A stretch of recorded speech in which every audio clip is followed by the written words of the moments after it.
I'm here on the campus of City College of New York, where there's an encampment and a protest. I'm simply going to go into the middle. I'm going to wave the American flag without saying a word. Let's see what happens. That's self-proclaimed guerrilla journalist Ami Horowitz documenting what happened to him when he walked onto a New York City college campus, allegedly said nothing, and waved the American flag. Here to talk us through what happened next, the man himself, Ami Horowitz. So your cameraman didn't capture the start of everything. You know, we saw the aftermath when they're all running at you and beating you up. The video begins with you getting attacked. So tell us what you did to earn your beating. Exactly what you saw. Absolutely nothing. I had, at that point, barely even taken the flag out, not said a solitary word. They saw the flag. They start selling. You can hear in the audio, I smell a Zionist, and they began the pummeling. The attack began. They descended like a pack of wolves.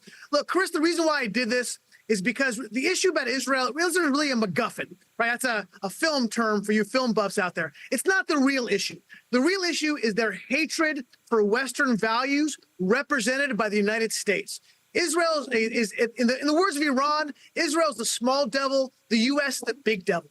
They do it because they see Israel as, it's all about intersectionality, right? It's an oppressor-oppressed matrix. They see Israel as the oppressor, oppressing the oppressed, and likewise see America oppressing the world. I wanted to prove that, and I think I did with that one simple video.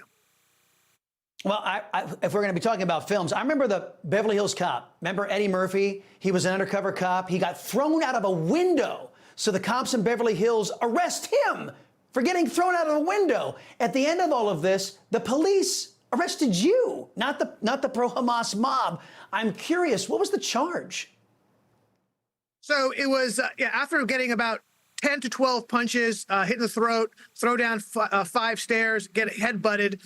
Finally, after 3.5 minutes, the cops and the security for the school show up.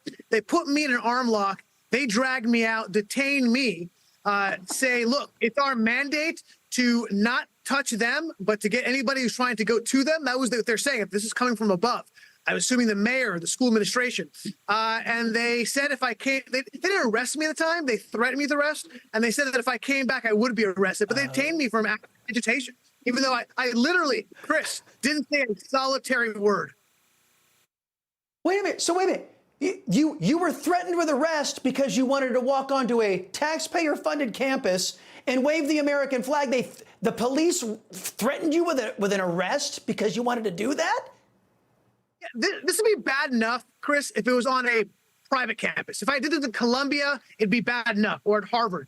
But this is like you said, this is a city university paid for by my tax dollars. I live in New York City. I live in Manhattan.